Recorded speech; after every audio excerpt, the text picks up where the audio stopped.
अच्छा जी, next students, अब आपने polar form of complex number सीख ली है। अब हम देखेंगे कि किसी कॉम्प्लेक्स नंबर का जो nth रूट है वो किस तरीके से मालूम करते हैं। इससे रिलेटेड भी आपका क्वेश्चन पेपर में आ जाता है कि आपसे कहता है कि आपने एक कॉम्प्लेक्स नंबर दिया हुआ है, उसका स्क्वायर रूट मालूम करना है, क्यूब रूट या फोर्थ रूट।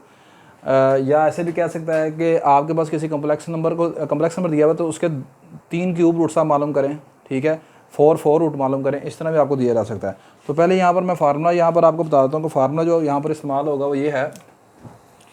आप जानते हैं कि अगर आपके पास जो कम्प्लेक्स नंबर z है, इसकी जो पोलर फॉर्म है z equal to x plus iota y की, वो होती है r इंटू ई की पावर योटा थीटा। ठीक हो गया जी। यहाँ पर अब इस कॉम्प्लेक्स नंबर की पोलर फॉर्म अगर ये है तो इसके आपने निकालने हैं nth roots.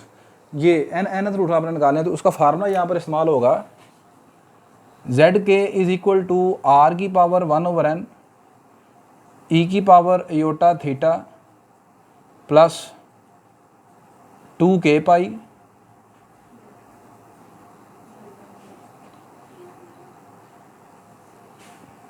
Whole power 1/n। यानी कि इसको आप ऐसे लिख सकते हैं r की पावर 1/n ई की power 1/n into iota theta plus 2k pi, और आपका जो k है वो है 0 1 2 अप टू सोन n-1 तक।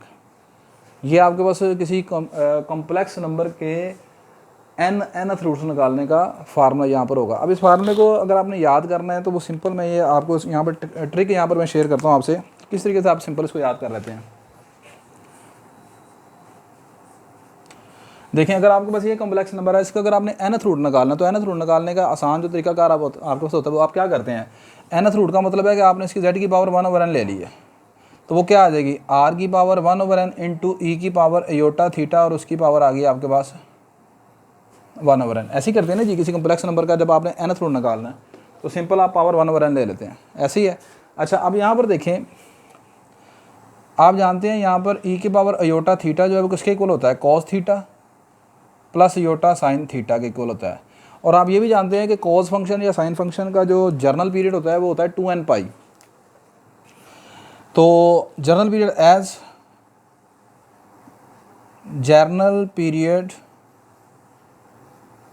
Of cosine and sine function वो आपके पास है जी 2k पाई, और k आपका है सेट ऑफ इंटीजर z से बिलोंग करता है।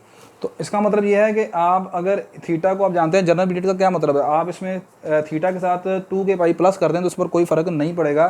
तो इट मीन्स आप इसको ऐसे लिख लोगे ई की पावर योटा थीटा के साथ आप जमा करने लगे हैं थीटा प्लस 2k पाई, तो ये चीज़ आपके पास क्या बन जाएगी, cos theta plus 2k pi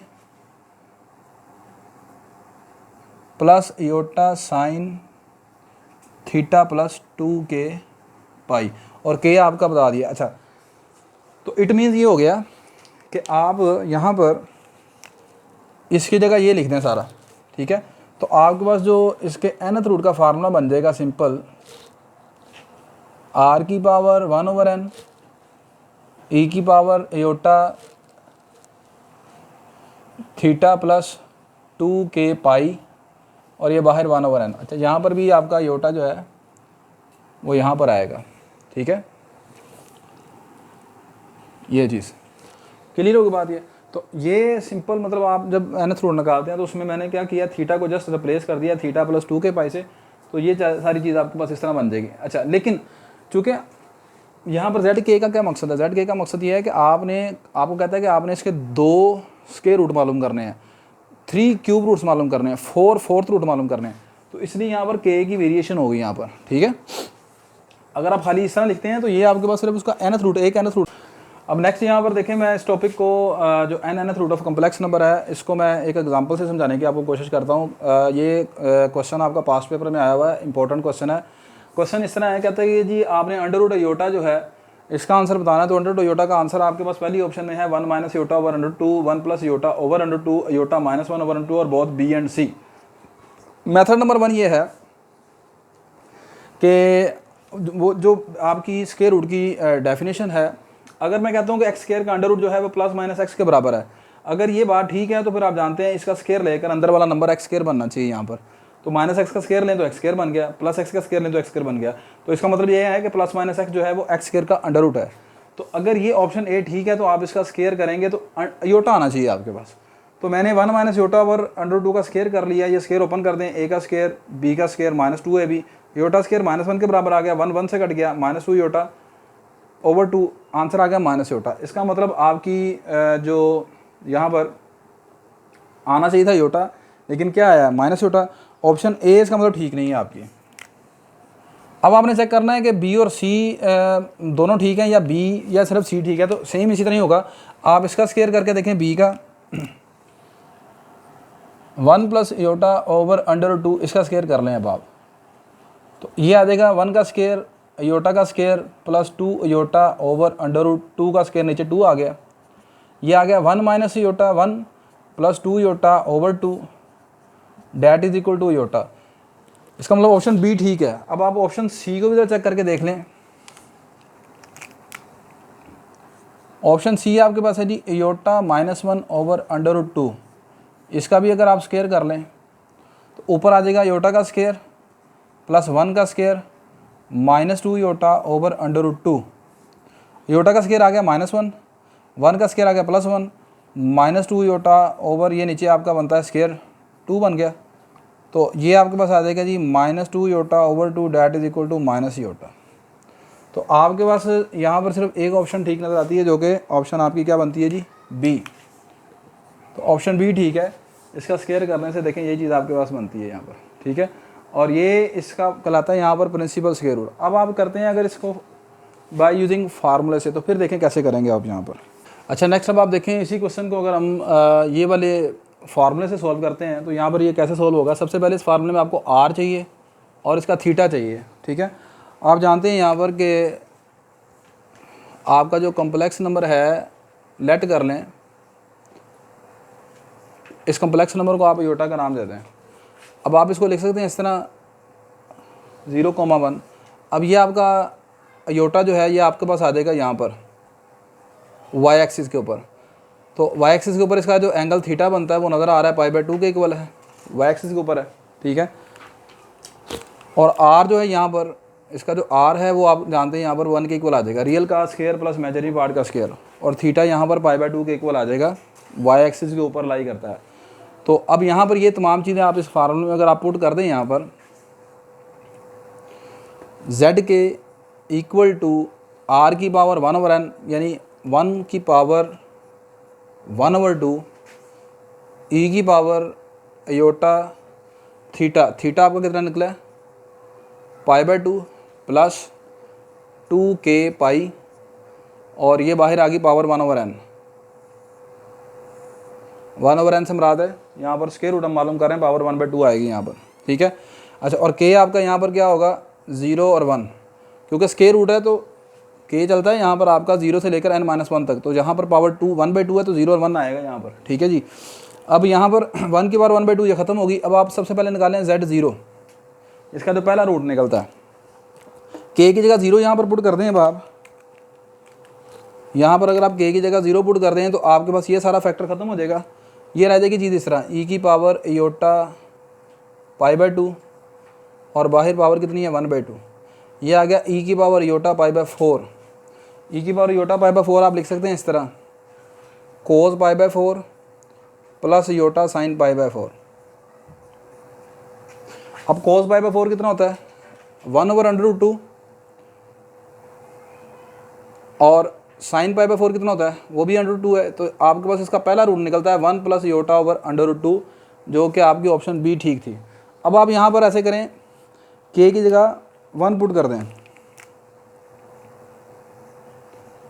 put k is equal to 1। अब यहाँ पर इस फार्मूले में आप k की जगह 1 पुट कर दें तो ये आपके पास बन जाएगा, इसका दूसरा रूट निकल आएगा z1 is equal to e की पावर योटा π/2 प्लस k की जगह 1 पुट करेंगे, ये रह जाएगा 2 पाई, और ये बाहर पावर आ गई इसकी 1/2। इसको अंदर पावर को अंदर मल्टीप्लाई कर दें, ये आ जाएगा आपके पास e की पावर योटा π/4 प्लस इससे मल्टीप्लाई करेंगे, ये रह जाएगा पाई। ये आपके पास आ जाएगा इस तरह। अब इसको आप लिख सकते हैं इस तरह cos pi by 4 plus pi plus iota sine pi by 4 plus pi. अब आपने ये देखना है कि ये आपका पाई बाय 4 प्लस पाई कौन से क्वाड्रेंट का नंबर है। तो पाई बाय 4 प्लस पाई आपका है थर्ड क्वाड्रेंट में। तो थर्ड क्वाड्रेंट में कोज क्या होता है, नेगेटिव होता है यहाँ पर। तो वो चीज़ आपके पास आ जाएगी इस तरह, कोज पाई बाय 4 प्लस पाई जो है ये आ जाएगी जी माइनस कोज पाई बाय 4 के बराबर, क्योंकि आप जानते हैं cos pi plus theta minus cos theta के बराबर है। आप इस पर कोज अल्फा जमा बीटा का फार्मूला ओपन कर लें या डायरेक्ट लाइट एंगल का कॉन्सेप्ट आप यूज़ कर लें। ये माइनस कोज पाई बाय 4 आ जाएगा, डेट इज इक्वल टू -1/√2। इसी तरह यहाँ पर जो साइन पाई बाय 4 प्लस पाई है वो आपके पास आ जाएगा माइनस साइन पाई बाय 4 के बराबर, और वो भी आ गया -1/√2 के बराबर। तो ये जो फाइनल आपका आंसर बन जाएगा, इसका आंसर आपके पास सारा आ जाएगा -1/√2 माइनस आयोटा/√2, और यहाँ से माइनस आप कॉमन निकालने, ये आ जाएगा 1 प्लस आयोटा/√2। ये इसका दूसरा कॉम्प्लेक्स रूट है। ठीक है जी। तो आपके पास यहाँ पर चूँकि ये नहीं लिया हुआ, सिर्फ ऑप्शन बी यहाँ पर ठीक होगी। तो इस तरीके से आप किसी कॉम्प्लेक्स नंबर का अगर आपने रूट मालूम करना हो, ठीक है, तो वो किस तरीके से मालूम करते हैं, ये आपके पास मैंने 2 मेथड यहाँ पर बता दिए। इसी तरह फ़र्ज़ करें कि कॉम्प्लेक्स नंबर का देकर आपको कहता है कि इसका क्यूब रूट 3 क्यूब रूट्स मालूम करने हैं। तो पहला मेथड वही है कि आपकी वो वाली ऑप्शन ठीक हो गई जिसकी पावर अगर क्यूब की बात करता है, तो जिसकी पावर 3 लेने से वो वाला कॉम्प्लेक्स नंबर बनेगा। और अगर दूसरा मेथड आपके सामने, इस तरीके से आप इसे इस्तेमाल कर सकते हैं। एक और चीज़ यहाँ पर जो रह गई है वो है जी डी मॉर्गन्स थ्योरम, उसका भी आपके पास यहाँ पर आता है। अच्छा जी, नेक्स्ट इस चैप्टर में लास्ट टॉपिक जो आपका है जी, जिसमें से क्वेश्चन आ जाता है पेपर में, काफ़ी मरतबा आता है, use of D Morgan's theorem. D Morgan's theorem क्या होता है आपके पास यहाँ पर, ये कहता है जी कि cos theta plus iota sine theta की पावर n जो है, इसको आप लिख सकते हैं कोस n theta plus iota sign n theta, और आपका जो n है वो इंटीजर से बिलोंग करता है। मिसाल के तौर पर इसकी एग्जांपल देखें, आप फ़र्ज़ करें cos theta plus iota sine theta की पावर क्यूब ओपन करना चाहते हैं। तो आपको यहाँ पर कोस a प्लस बी का क्यूब ओपन करने की ज़रूरत नहीं है, वो वाला फार्मूला आप डी मॉर्गन्स थ्योरम इस्तेमाल करें, सिंपल इसका आंसर आएगा इस तरह। कोस ये पावर आके थीटा से मल्टीप्लाई हो जाएगी, कोस 3 theta plus iota sign 3 theta, और ये जो आंसर है, ये जो पावर है, ये आपकी नेगेटिव पॉजिटिव सब के लिए है। मिसाल के तौर पर फिर एक एग्जांपल देखें, आप करते हैं cos theta plus iota sine theta की पावर अगर -2 लिखी हुई है, तो यहाँ पर भी सेम ऐसे ही होगा, कोस -2 into theta plus iota sign -2 into theta. तो पावर जो भी है आपने जस्ट उसे लाकर एंगल से मल्टीप्लाई कर देना है। ठीक है जी।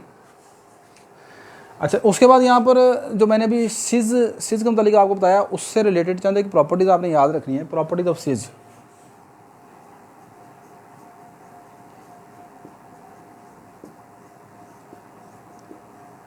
सिज थीटा की प्रॉपर्टीज, और सिज थीटा कौन है, ई की पावर आयोटा थीटा, और ये कौन है, cos theta plus iota sine theta. इस नंबर की कुछ चंद एक प्रॉपर्टीज़ हैं, ये आपने याद रखनी है। आपको फर्ज करें 2 सिज हैं, सिज θ1 इंटू सिज θ2, ये दोनों हो रहे मल्टीप्लाई। तो इसको सिर्फ आप ऐसे लिखेंगे, सिज θ1 प्लस θ2। फिर आपके पास अगर है ये सिज θ1 ओवर सिज θ2, ये डिवाइड हो रहे हैं, तो आप इसको लिखोगे ऐसे, सिज θ1 माइनस θ2। ठीक हो गया जी। आपके पास लिखा हुआ है सिज थीटा की power n,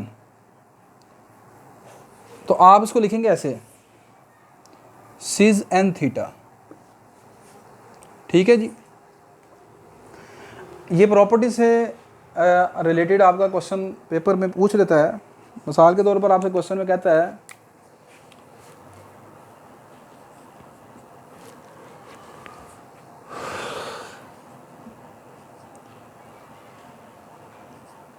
cos 3 theta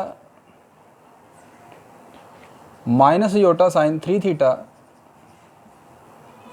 into cos 5 theta plus iota sine 5 theta equal है।